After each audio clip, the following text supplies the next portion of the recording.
الرحيم الحمد لله رب العالمين والصلاة والسلام على أشرف الأنبياء والمرسلين حبيب إله العالمين أبي القاسم المصطفى محمد وعلى أهل بيت الطيبين الطاهرين المعصومين الذين أذهب الله عنهم الرجس وطهرهم تطهيرا. Congratulations for the auspicious occasions in Rabi' al-Awwal, especially the birthday of Imam Sadiq and Rasul sallallahu alayhi wa alayhi. And as you know, we are commemorating the birthday today, even though the birthday is on the 17th of Rabi' and the Ahl Sunnah's narration is the 12th, so these days is all celebration. So for that reason, I thought inshallah we can talk a little bit about the tradition of the Prophet sallallahu alaihi wasallam, the Sunnah or the role model of Ummah and what that means. The topic is quite vast and there is a lot to talk about, so I just try to keep it concise and just to refer to a couple of points, and inshallah because we've got other things going on and we've got quiz and everything else, better to keep it short inshallah. But perhaps we should talk about this for like 10 sessions really for this topic itself. Now the question that we can ask first is that obeying or not obeying, that is the question. No?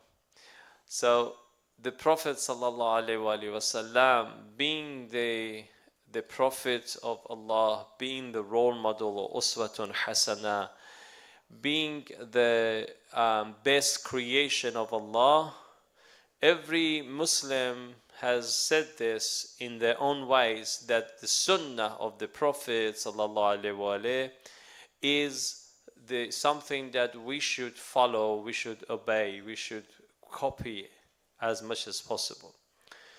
Now, when you look at the Sunnah of Rasul ﷺ and how people look at it, as you know, in Islam we have two sources, Quran and Sunnah. In many of the fiqh books, they mention, for example, 4 sources. What are those 4 sources? Aql and Ijma' as well. So the Aql and Ijma'. I have my own water. It's somewhere there actually. Thank you very much. So Aql and Ijma' they add as well. But are Aql and Ijma' are they 2 sources for religion? Thank you. Or not? What do you think? Are they or they're not? Because you know the majority of books they mention is, in fact, the books that I'm talking about, the books are very credible books, and they mention aql, ijma' of the other 2. So they say we've got 4 sources: is Quran, Sunnah, aql, and ijma', all different orders of the same thing. So the question is that are our sources for understanding the rule of Allah 2 or 4? Because we just said Quran and Sunnah, and some say Aql and Ijma' and Quran and Sunnah. Are our sources 4 or 2? 4? 3? What's 3, Hajj? Not Ijma'? No Ijma'. Okay, Hajj says 3. So the other 2 are the means for, so we got Aql and Ijma', the means for Quran and Sunnah. That's what Hajj says. Any other opinion? So far nobody actually says 4. Oh, you said 4. Mr. Malik said 4. So 4, 3, 2 plus 2. Which is interesting. That's good. Yes, that's what. Okay. I'm not going to just give my opinion straight away, because then that's not fair. So people who have said 2, 3, 4, but I have to ask a couple of questions. First of all, we start with the top one. So the person who says that the sources are 4, So if, for example, you consider ijma', let's talk about ijma', and if we delete ijma', then we get to Hajj becomes 3. So if you say ijma', which means that if all Muslims decide on something, you accept that. Like all Muslims, let's say, after, especially now, is after 1400 years, let's say it goes another 1400 years, it goes another, I don't know, 1000 years. So after 2000, 3000 years, people, they all decide that certain things should be deleted from religion. And they, ijma', yeah? They say, you know what, we decide to do Ramadan fixed month, not lunar, it rotates. We leave Ramadan every year right in the middle of winter, which is the shortest day, and it's cool. Huh? Is that okay?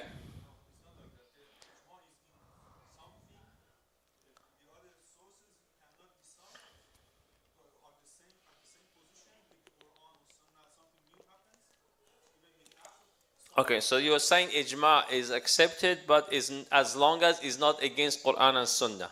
Okay, so let's say with ijma, we all decide, for example, that every day men should, for example, give a piggyback to their wives. It's not against Quran and Sunnah, is it?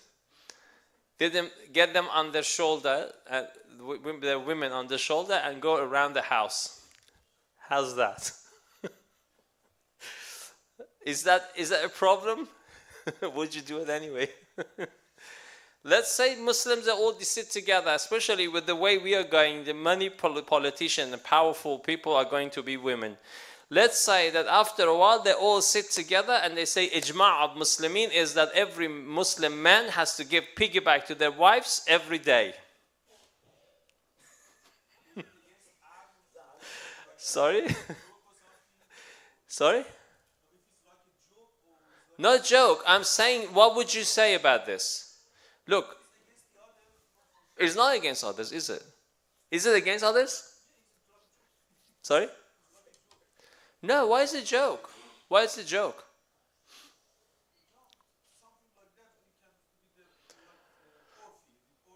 No, look, you say it's a joke because it sounds like a joke, but it's not necessarily a joke if one day they decide on it, is it? Because Muslims, they come and say ijma' and they don't mean ijma' as like every single Muslim saying it. That's not what ijma' means. Even ulama.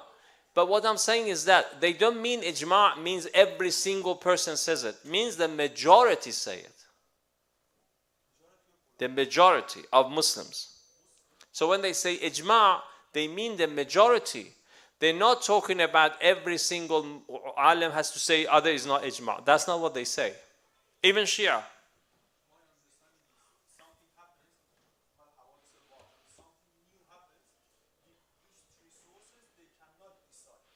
No. Well, let's not get confused here. We're talking about ijma' only. Okay, forget about other things. Okay, right now we're talking about ijma' or not ijma'. Okay, we're saying ijma' of Muslims. They decide on something.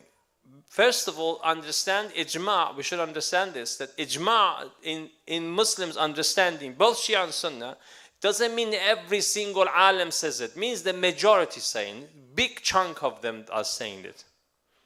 Yeah? That's what ijma' means. Sorry? So you don't believe in ijma' anymore? What was the meaning that you thought every single Muslim? I know, every single alim, ulama. That's not what they believe. They don't believe every single alim should believe, then you call it ijma'. That's not what they say. You know that. Majority of ulama. Is that okay? So right now, majority of ulama are Sunni or Shia. Majority of ulama saying Abu Bakr was the first Khalifa. Is that ijma' or not? You see, that's much more joke. This is much more joke than giving a piggyback to your wife. Yeah? I'm happy to give piggyback to my wife than accept Abu Bakr as the first Khalifa. Do you? Give a loud salawat ala Muhammad wa ala Muhammad.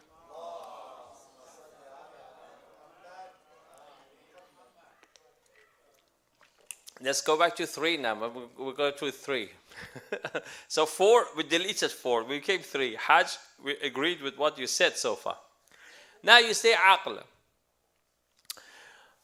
Aql is something that we can talk about what aql means. But if I go based on my aql as a ordinary person, I said it makes sense to fast once in the shortest day that everybody can fast. Most of people don't suffer too much. Everybody fasted. They done Ramadan. Aql says we shouldn't go based on, the lunar month. We should go based on solar month. We shouldn't rotate. Ramadan should be every day, every year should be right in the middle of winter. This is aql. What's wrong with that, Hajj? Because you said aql is one of them. Aql says this. We're still fasting. We're still Ramadan is Ramadan. Yeah? Looks like Hajj doesn't want to defend himself anyway.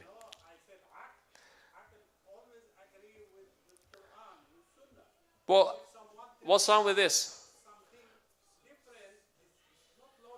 Why is it not logical to fast every year at the same time? First of all, you see how many aql thing can say. First of all, everybody can fast. Second, is not too hard. Third, no fight over, istihlal and seeing the moon and all that.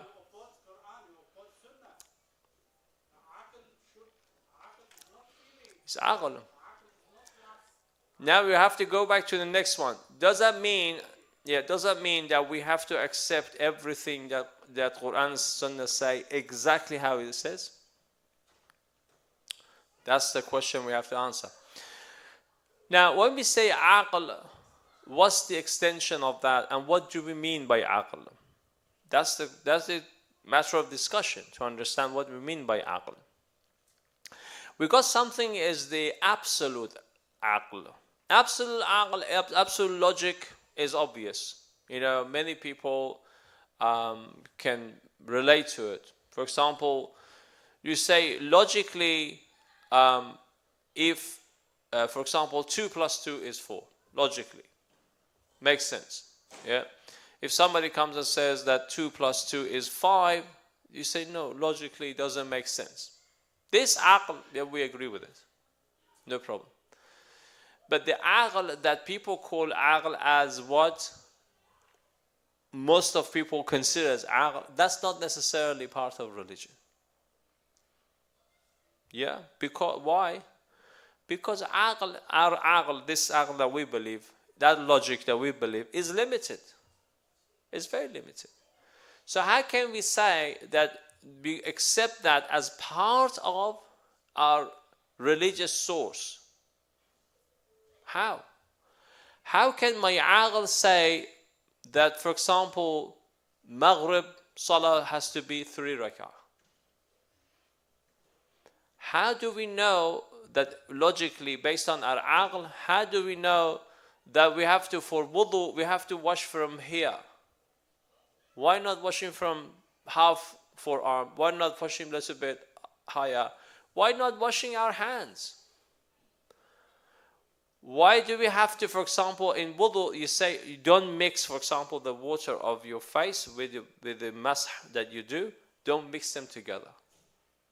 Can aql really answer this? Can aql tell us, for example, why we are, even the one we said for like lunar years, why are we so sensitive that we shouldn't fast on the first day of Rabi', Eid al-Fitr? Why shouldn't we? Shawwal. Why shouldn't we fast on the first day of Shawwal? Aql. Yeah.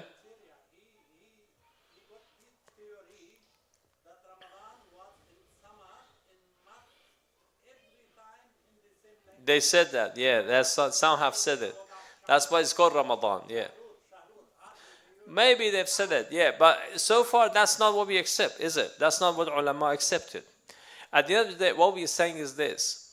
We're saying aql has a place, ijma' has a place, but they are not our sources. What's the place of aql? The place of aql is for you to understand what is religion. There is one God, or should it be one God, or more than one God? Makes sense. Should it be a prophet? Should we have a prophet? Beyond the religion, entering religion, we need aql. Otherwise, we couldn't accept any religion. Yeah, so we need aql to enter religion.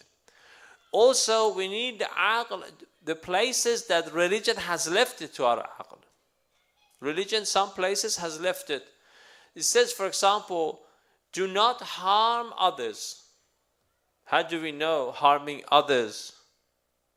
What is harming others? We need to understand what I'm doing. Is it harming others or not? I have to refer to my logic. My aql would tell me if in this sort of thing is harming others or not. Don't harm others. Don't harm yourself. La darara wa la dirara fil Islam, for example. Or many other things. So aql is very important to find the example for the mistaq of what we're doing, for the implications and applications of what we do. We need aql, of course. But aql does not make rules. Religious rules are not made based on aql. Religious rules are from Allah Ta'ala. That's it. Yeah. They are what we say in religion, we say tawqifi. Tawqifi is just for Allah to say what is right and wrong. So our sources are just Quran and Sunnah. Yes. No, Ahl Sunnah don't believe in aql that much. We believe in aql in this way that we say. Ahl Sunnah, many of them say that we shouldn't believe in aql at all. It doesn't make sense, of course, but sorry. Yeah, so they have other things. So they, instead of aql, they believe in something called qiyas, yeah, which is comparison. So you look, for example, here in this situation, that we don't want to give actually examples. It becomes a little bit disrespectful towards them.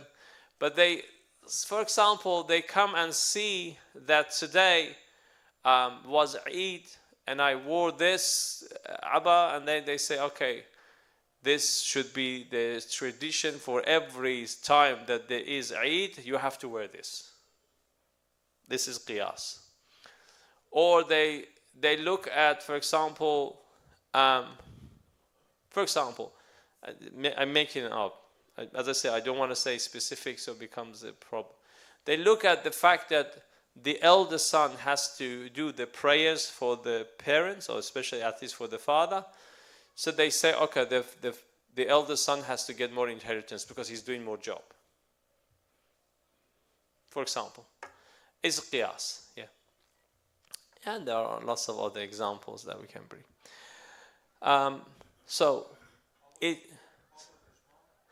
Ijma, they believe in it, of course, they believe in it.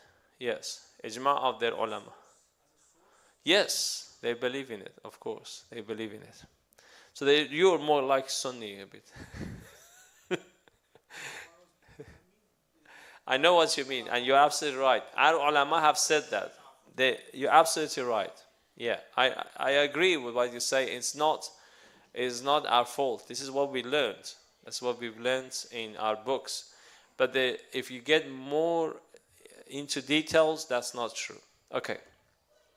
So for example, ijma', if it means every single Muslim saying it, then it's okay. In that meaning, it's okay. Like if every single Muslim says that morning prayers are 2 rak'ahs, you don't need to go and find a source for it. Everybody says, there is no dispute here. Nobody has said 3, so we have to prove now they shouldn't be, is not 3, is 2. So we don't need anything. Nobody has argued about the number of rak'at of salah. Nobody has argued, for example, about Quran being Quran. So like Ahl-Sunnah, sometimes they have come, and even some Shia, they have come and they're fighting over that this Quran is from the narration, is a narration. They say this is a narration. Unfortunately, some recent Shia so-called scholars have said things like that, which is very silly, very silly. That they come and said, oh, look, Quran is narrated by that person. For example, the Quran that the narration you follow is from Asim and Hafs and Asim. They say, oh, look, in our books, Asim is not an authentic person. So how are you going to accept? This is nonsense. We do not get Quran from these people. We get recitation of Quran from these people. Qira'ah of Quran from these people. Quran, being Quran is ijma'i. All Muslims believe Quran is Quran. There is no fight over it. Anybody says anything else is out of his mind, because he doesn't know religion. So ijma' in this meaning that every single alim of Muslims, Shia, Sunni, all sect, everybody says the same, then it's okay. We don't need to fight over that. Now let's go. So we've gone to the last two important ones, which is Quran and Sunnah. Now Sunnah of Rasul sallallahu alaihi wa sallam. Sallu ala Muhammadin wa ala Muhammad.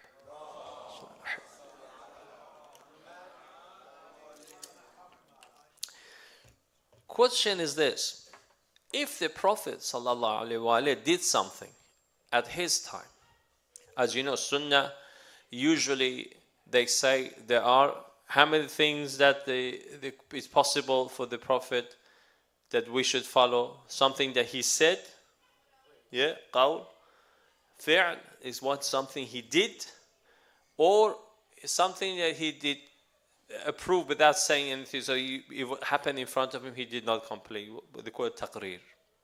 So the Prophet ﷺ saw somebody doing something, he didn't say, oh, that's wrong.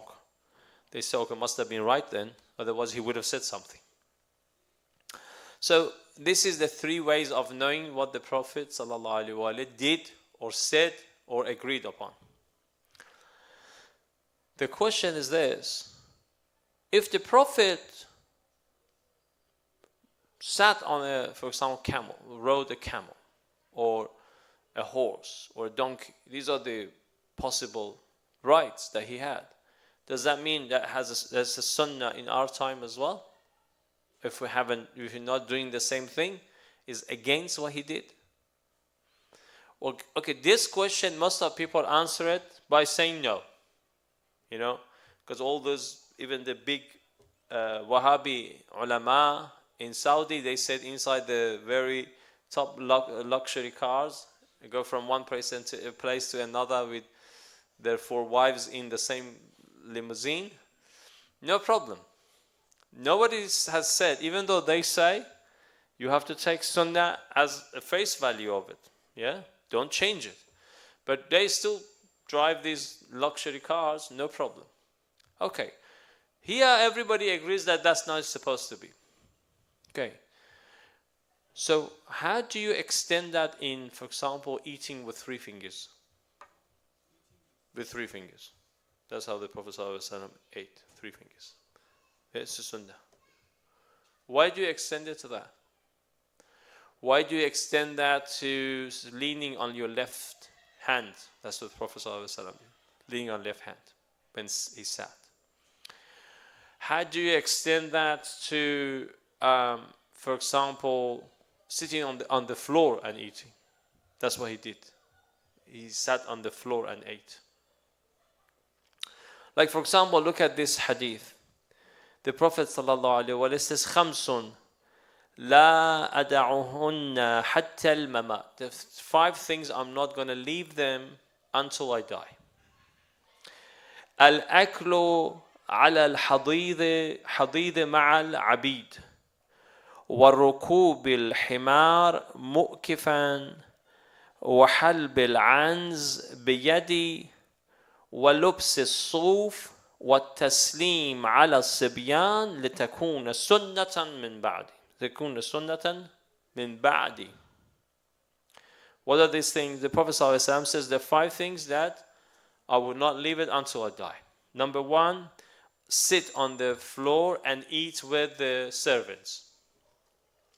Number 2, sitting on a donkey while the saddle of that is from the palm trees leaves.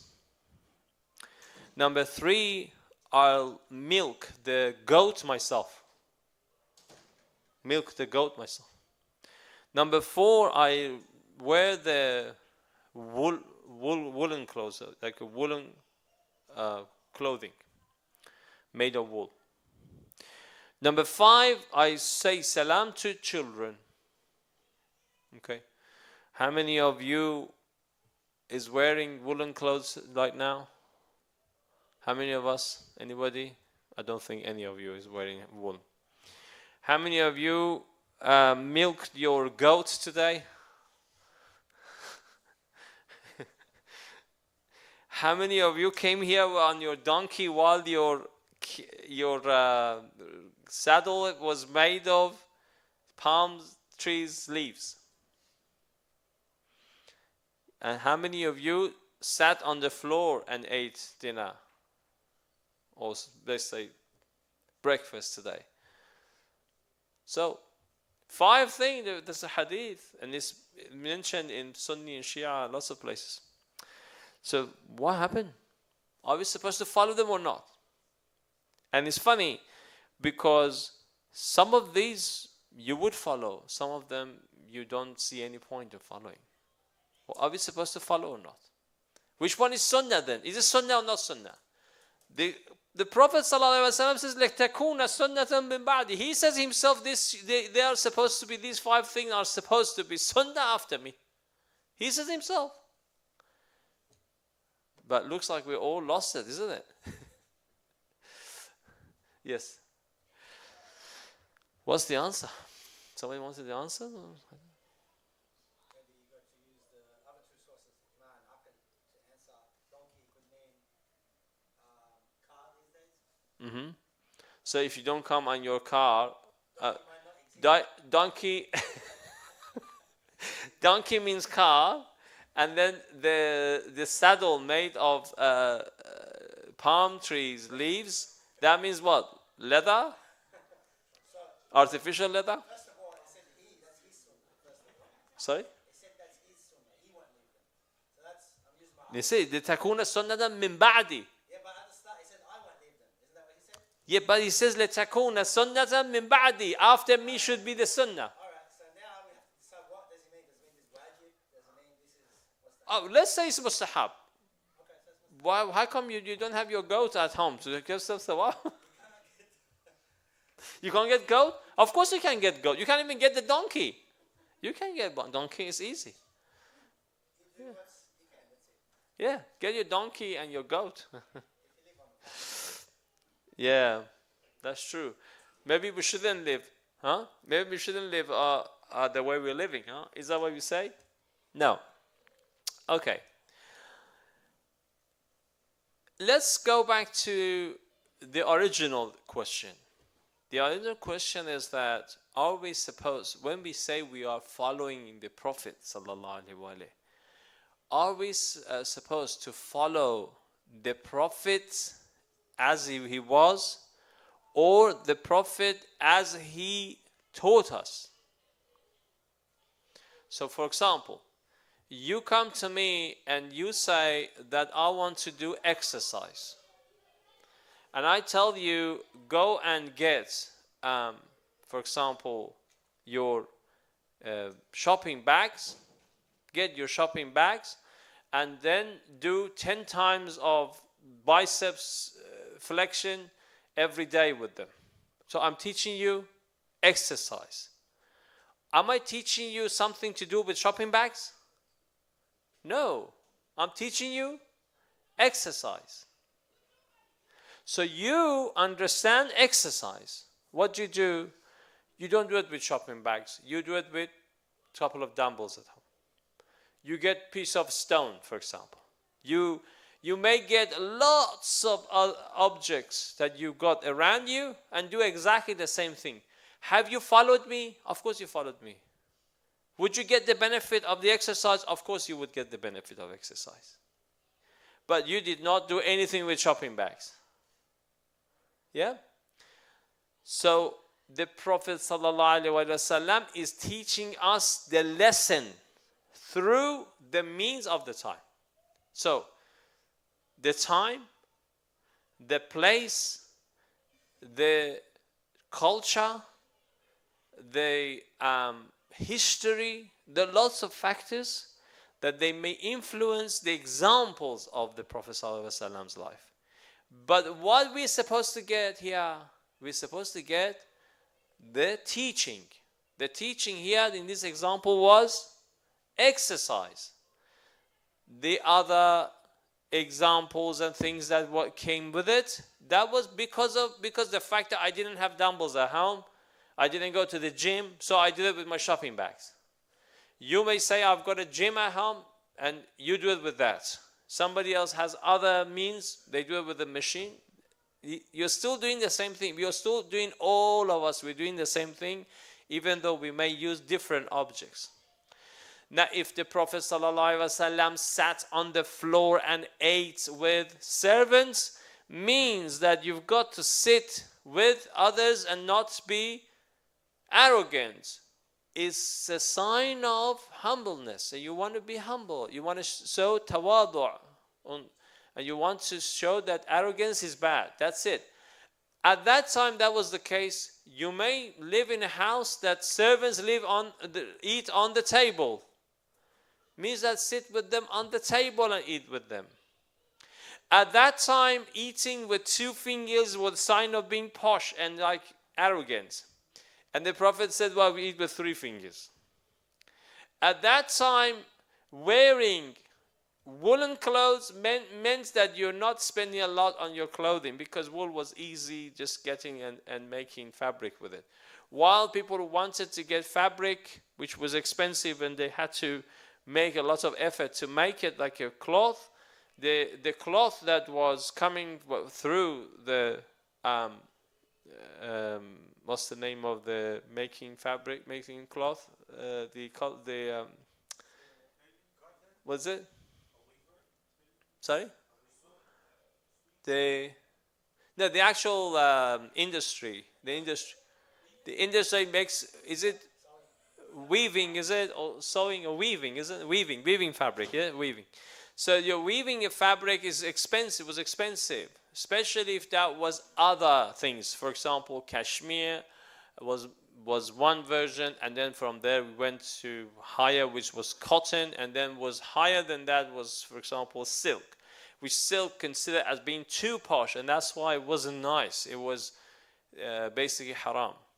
Now, do we have the guts to change the other end bit? No, we don't, because we don't know. Like if silk is haram for men, is haram for men. We don't have the guts. But if Imam Zaman alayhi salam comes, maybe some of these will change. We don't know, because we don't have the authority to change these things. However, we have to try to understand the purpose of that rule, not just looking at it, as Quran says, Sumyan wa umyana, said people, Summan wa umyana, said people deaf and blind, they look at the ahkam of Allah. So that's wrong. Like for example, the Prophet ﷺ made the people, the soldiers, the Sahabi in wars to wear henna on their beards, because they want to look, not seeing which one has the white beard, so they all look the same. They look as if they're young. Because in a war, they will look at the army of the Muslims and see that many of them are old, so they will say, we can beat them. They were supposed to get scared, not knowing which one is young, which one is old. So they dyed their beard or their hair. That doesn't mean that is a sunnah for everybody. All of us that we have not dyed our beard with henna, we're all wrong. That's not what it means. Even though, as you know, some people do consider it as sunnah, they have to do it.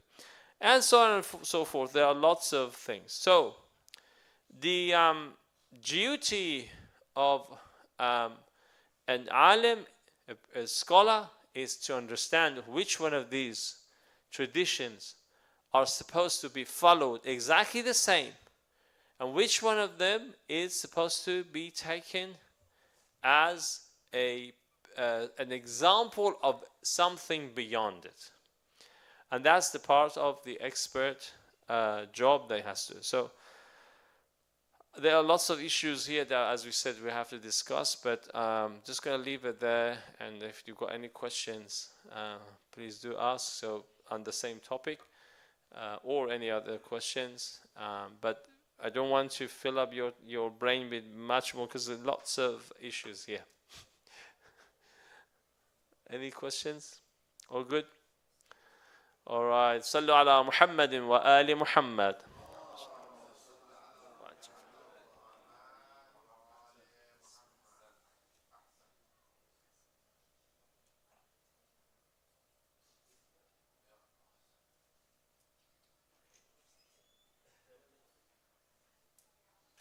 Inshallah, we have a Kahoot quiz just coming. So please.